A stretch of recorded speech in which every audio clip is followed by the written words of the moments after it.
Now look, I've been watching State of the Union addresses for a long time. I've delivered 4 of them myself, and I've sat in that chamber more times than I can count. And I want to tell you something. What happened last night on February 24th, 2026, in that House chamber, it wasn't just a speech. Something shifted. And I don't think enough people are talking about what it actually means. See, most folks woke up this morning, they saw the headlines. Longest State of the Union ever. 108 minutes. Hockey players got medals. Democrats got yelled at. And they moved on with their day. I understand that. People are busy. They're worried about groceries and rent and whether their kids are going to be okay. I get it. But here's the honest truth. The most important things that happened in that speech last night weren't the parts that made the news. They weren't the standing ovations or the shouting matches. They were the quieter moments, the ones that slipped right past most people. A president standing in front of Supreme Court justices he publicly humiliated just 4 days earlier, and calling their ruling unfortunate. A claim with zero evidence that the other party can only get elected by cheating. A case being built piece by piece for what could become another military conflict in the Middle East. And we'll come back to all of that in a moment. What I want you to understand right now is this. The State of the Union is not supposed to be entertainment. It is supposed to be a president's honest accounting to the people who sent him there. And when that accounting stops being honest, when it becomes a performance designed to divide rather than inform, then something fundamental in our democracy starts to break down. Not with a bang, quietly, gradually, in ways that most people don't notice until it's too late. And that's what I'm worried about today. Not about one speech, about what comes after it. Now, before we get into what he said and what he didn't say, you have to understand the moment this speech was delivered into, because context is everything. It always is. Let me tell you something. When I gave my State of the Union in January 1998, I was in the middle of the hardest stretch of my presidency. Everybody knows that. But I walked into that chamber and I talked about policy. I talked about balancing the budget. I talked about what we were going to do for working families, because that's what the American people deserved. Substance, not spectacle. Now look at where President Trump stood last night. His approval ratings are scraping historic lows. Only 39% of Americans approve of his handling of the economy, and that's the issue people care about most.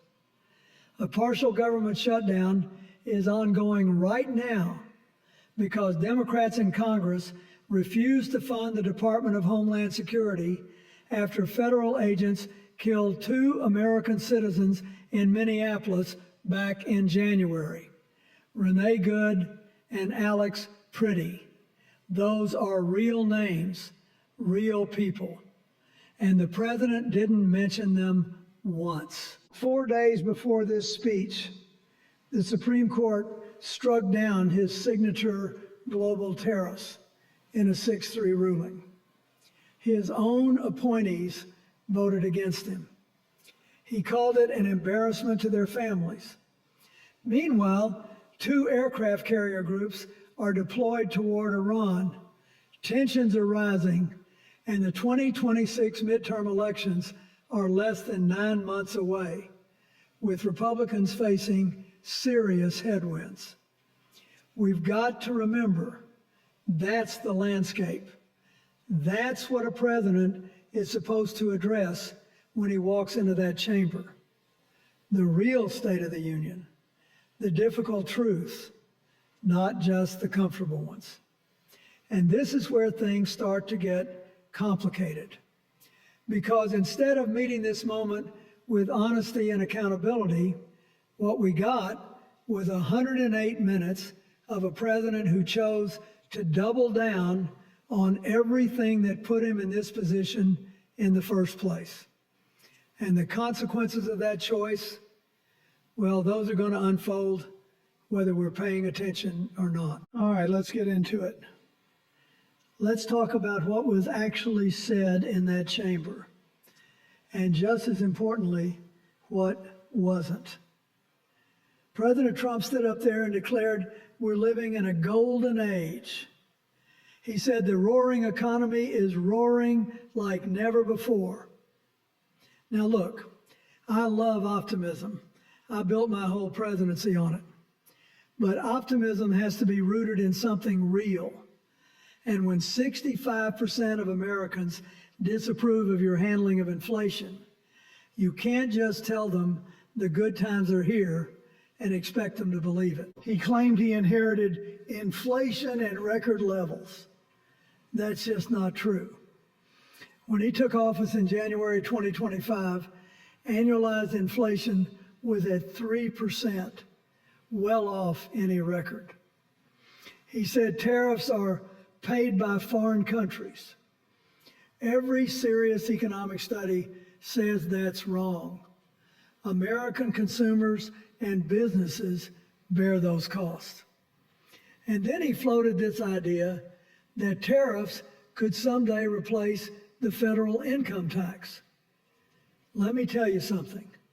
That is not a serious policy proposal. That's a fantasy. Now, here's what really got me. He talked about immigration for a long stretch. Graphic stories, emotional appeals, the whole playbook. But he never once mentioned Renee Good or Alex Preddy. He never mentioned the Minneapolis crisis that caused the DHS shutdown. He left that part of the story completely out. When a president edits out the facts that explain why the other side is fighting back, the whole conversation becomes dishonest. And for a speech that ran 108 minutes, the longest in modern history, there was almost no legislative agenda. A handful of asks, no major infrastructure plan, no real affordability proposal, nothing for the families sitting at their kitchen tables wondering how they're going to make it through the month. I've always believed you can disagree on policy, but you cannot disagree on facts. And last night, there was a whole lot of disagreement with the facts.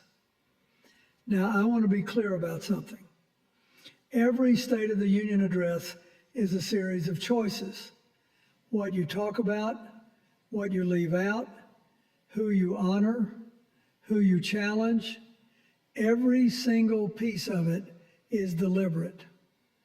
And the choices President Trump made last night tell you everything you need to know about how he sees this moment. Let me tell you something.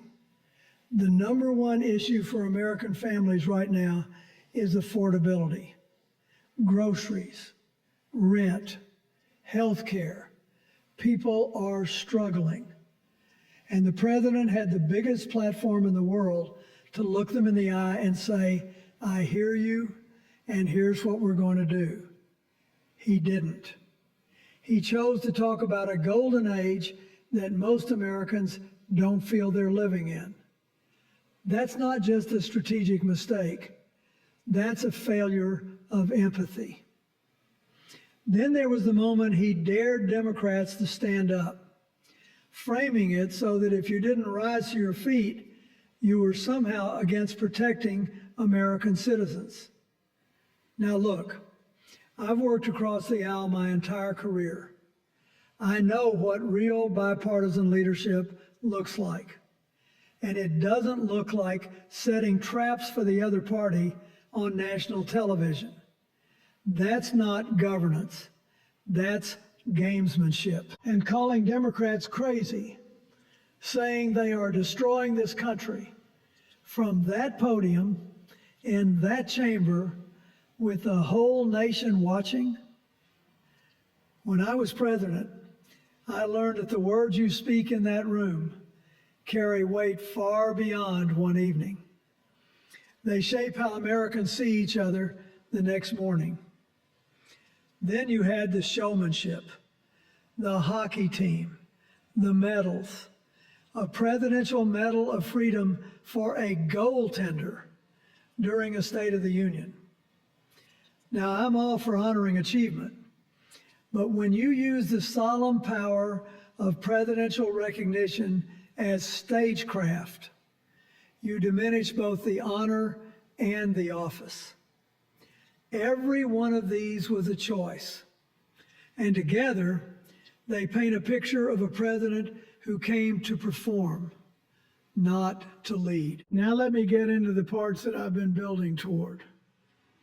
And I want you to stay with me here because this is where it starts to get dangerous. Not dangerous in the way cable news means it, with the flashing graphics and the scary music. Dangerous in the way that a slow leak in a foundation is dangerous. You don't see it until the floor starts to give way. Let's start with the Supreme Court. 4 days before this speech, 6 justices, including some he appointed, struck down his global tariffs, a 6-3 ruling. That's not a close call. That's the court saying clearly that a president overstepped his constitutional authority. Now, any president has a right to disagree with a court ruling. I disagreed with rulings during my time. But there's a difference between disagreeing and degrading. When President Trump called that decision an embarrassment to their families, and then stood in that chamber, feet away from sitting justices, and said congressional action will not be necessary to reimpose those tariffs, he wasn't just expressing frustration. He was telling the American people that neither the court nor the Congress has the authority to check him. And that, my friends, is not how our system works. The separation of powers isn't a suggestion. It's the architecture of the republic. When a president signals that he will simply find alternative legal justifications to get around a Supreme Court ruling, he's not solving a policy problem. He's eroding the very structure that protects every American's rights. Now let's talk about elections. And this, to me, was the most dangerous part of the entire evening. President Trump stood in that chamber and said that Democrats can only get elected by cheating. He said cheating is rampant. He demanded passage of the Save America Act, and he offered not one shred of evidence for any of it. We've got to remember, every major audit, every court challenge, every investigation into the 2020 and 2024 elections found no widespread fraud, none.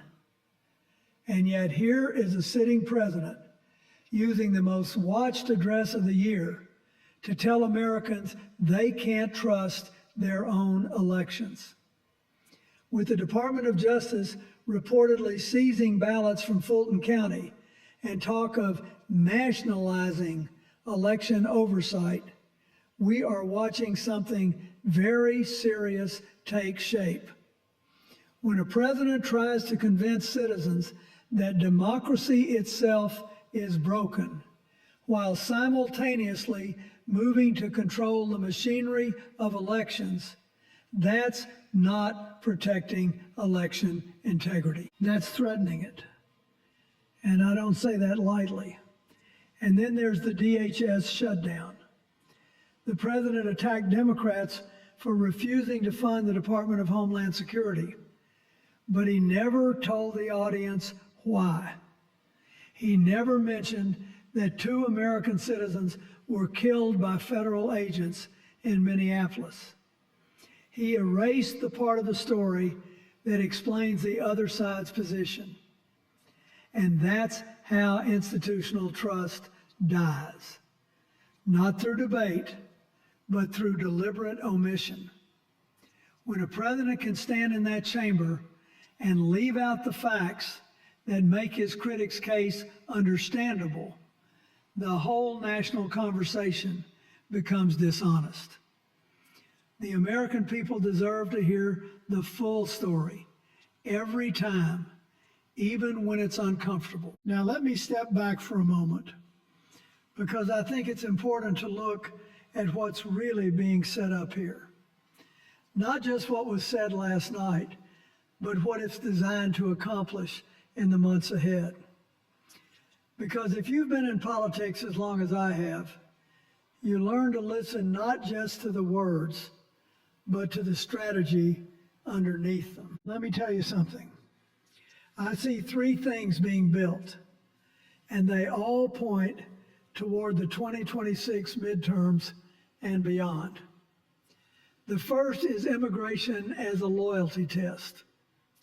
The way that speech was structured, every Democrat who didn't stand was going to be clipped and put into a campaign ad. That was by design. The goal isn't to pass immigration reform. It's to create a binary. You're either with the president or you're against protecting Americans. That's not how serious immigration policy works. I passed real immigration enforcement measures in the 1990s. It required negotiation, compromise, and a recognition that the other side had legitimate concerns. What we saw last night was the opposite of that. The second thing is the preemptive undermining of the midterm elections. By pushing the Save America Act and the fraud narrative now, 9 months before Election Day, Trump is building a framework. If Republicans hold Congress, the system worked. If they lose, it was stolen. We've seen this before, and I want to be very direct. When a president lays the groundwork to challenge election results before a single vote is cast, that is a threat to democratic self-governance, period. The third piece is Iran. 2 carrier groups in the region, a president who declared he will never allow Iran to obtain nuclear weapons, language that's moving from diplomacy toward ultimatum. Now, I dealt with Iran during my presidency. I understand the complexity. But when a president starts building the rhetorical case for military action during a State of the Union address, the country needs to pay very close attention, because that drumbeat has a way of getting louder. And once it starts, it's very hard to stop. A foreign conflict before the midterms could reshape the entire political landscape, and every seasoned observer knows it. I was glad to see Governor Spanberger's Democratic response focus squarely on the economy and affordability. That was the right call, because the strongest answer to spectacle is always substance. Here's what I think is coming, and I want to be honest with you, I don't have a crystal ball. Nobody does. But I've spent a lifetime in this business, and certain patterns are hard to miss. On the midterms, President Trump's refusal to address affordability in any real way is going to cost Republicans. People vote their pocketbooks. They always have. If Democrats stay disciplined, If they keep talking about grocery prices, about rent, about healthcare costs, about the things that actually keep families up at night, they have a very strong shot at flipping the House. But here's the warning. The Save America Act, new voter restrictions, and the politicization of election oversight could create real obstacles. Democrats can't just run a good campaign. They have to fight like hell to make sure the playing field is fair. That's not partisan, that's foundational. On Iran, I'm genuinely concerned. The combination of murky diplomatic language, a massive military presence in the Gulf, and a president who has shown he's willing to take dramatic action to shift political narratives, that creates a genuine risk of escalation, possibly before November. I've been in a situation room. I know what it feels like when the options start narrowing. And I worry that this administration may be walking down a path where the options narrow very quickly. On the Supreme Court, Trump's promise to find alternative legal justifications for tariffs means this is going back to court. There will be another constitutional confrontation. And the question is whether the judiciary can hold its ground when a president is publicly attacking its legitimacy. I believe it can, but it will be tested in ways we haven't seen since Watergate. On election integrity, and this is what keeps me up at night, if a sitting president uses the machinery of the Department of Justice and new federal voting laws to influence a midterm election, we are in territory that no modern American president has taken us. That's not hyperbole. That's a factual description of what's being assembled. And on the Democratic Party's future, I saw the NPR analysis about a 2028 reckoning for Democrats on direction and identity, and they're right. Opposition isn't enough. The party has to offer an affirmative economic vision, a real plan for working families, for the middle class, for people who feel like the system has left them behind. That's how I won in 1992, and the principle hasn't changed. Let me close with this. The State of the Union address is one of the few moments in American life where the entire country is supposed to come together and hear honestly where we stand. It's not a rally, it's not a performance, it's an act of democratic accountability.